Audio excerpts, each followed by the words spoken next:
Hey guys, what's up? I'm Jody with Board Game Perspective. So today we're taking a look at this beautiful game called the Grimm Forest that is 2 to 4 players, designed by Tim Iser and published by Druid City Games. Now this game comes with a lot of components, as you can see out here, and let me just say, this game is beautiful. So in this game you're going to be playing as the niece or nephew of the famous Three Little Pigs, and you're going to be trying to be the first one to build 3 houses to claim the title of the Royal Builder. So let's see how this game is played.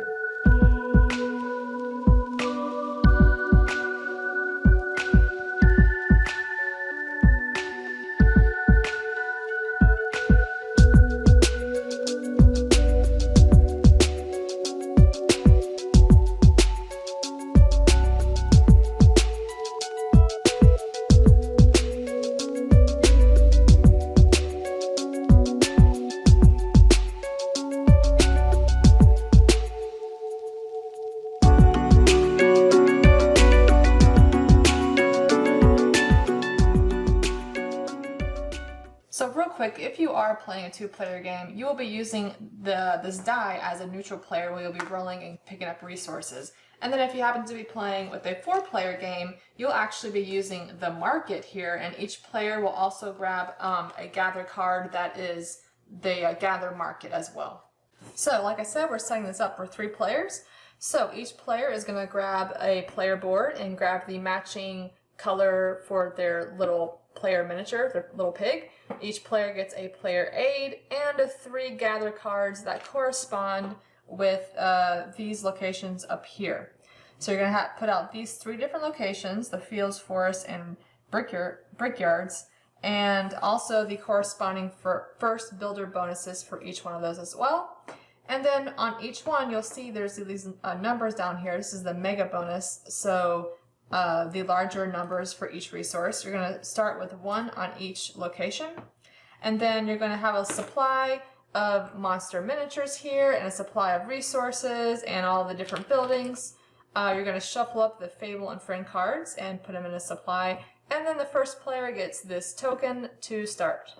Alright, so the first step is gather. Now each player is going to pick 1 gather card of their choice, and they can also choose a Fable card if they would like to play as well. And each player is going to play their cards face down, and then once everybody has played their cards, then we're going to be revealing them. So first, everybody is going to reveal their Fable cards and resolve them in turn order. Let's take a quick look at some of these Fable cards. Some of them activate at different times. So this one, for instance, would be end of gather phase. This card would activate when revealed, so right after it's flipped over, this card would activate. This one says before collecting resources, so obviously you would resolve that before you collect resources. And then at the end of the gather phase. Also, if any of these Fable cards have a monster icon up in the left-hand corner, then when revealed, the player who played it must find the corresponding monster miniature. So for instance, here's the wolf from the supply, and then you have the big bad wolf, which is this guy here. So you're going to find that corresponding monster miniature in the supply and place it at any one location of your choice, but there can be a maximum of 1 monster per location. So if I had played the wolf Fable cards, then like I showed just now, I would draw the wolf miniature from the supply and place it out on any one location. So let's say I want to put him here. So after everyone's flipped over their Fable cards, then everybody will flip over their gather cards and grab their pig miniature and put it on the location that was chosen. So we had chosen to gather wood, so you would put your pig miniature on the forest. So once everyone has placed out their pig miniatures, then you're going to figure out the resources. So if a pig is alone on one of these locations, they will take all of the resource. If there are multiple pigs, so let's say both of these pigs were here, then you would divide it equally. So each pig would take 2 wood. But that wasn't the case. We were here. Now, a pig is considered alone if there are no other pigs on the location, even if there's a monster miniature on the location as well. So this pig would be considered alone. So this pig would have been able to still collect resources, but because of the wolf, this says before collecting resources, if any player is caught up by the wolf, destroy all resources at that location before anyone can collect them. So all those resources that were here were destroyed, so this pig doesn't get to get anything. So after all the resources have been divided among the pigs, then everyone's going to take their pig miniatures back, and all the monsters will go back to the supply, and you will return everyone's gathered cards to their hand, and any fable cards will be discarded unless it says otherwise. So after you finish up the gather phase, you're then going to move on to the build phase, where you can take some actions where you can build, draw, gain resources, or take a special action. So on your turn, you're going to be performing 2 actions. It can be the same action twice or different actions. One action you can do is drawing a fable card. So you'll draw one from the top of the deck and add it to your hand, and there is no limit to how many fable cards you can have in your hand. Another action you can do is taking one single resource from the supply, so one of these, or one wood, or one brick, and adding it to your player board.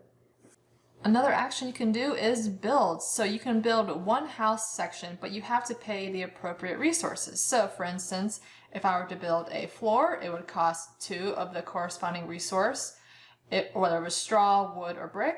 And then if I was building a wall, it would cost 4. And then if it was a roof, it would cost 6. So there's a few rules for building. Obviously, you would have to go in order, so floor, then the wall, and then the roof. And also there are spots on your board where you can have 5 buildings total, but you only need to have 3 built to win the game. Now you may work on multiple houses at a time, but you cannot start a new house if you have an unfinished house of the same type.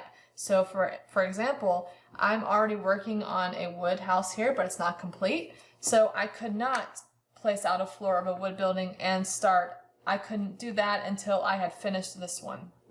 The last thing you can do on the build phase is doing the special action. Now these are going to be on your friend cards. Now you can only have 1 friend card at a time. And some of them don't allow you to have a special action, but they might have other things that affect, like during gather or etc. So this one, however, says special action, gain 2 wood and place 2 wood on the forest.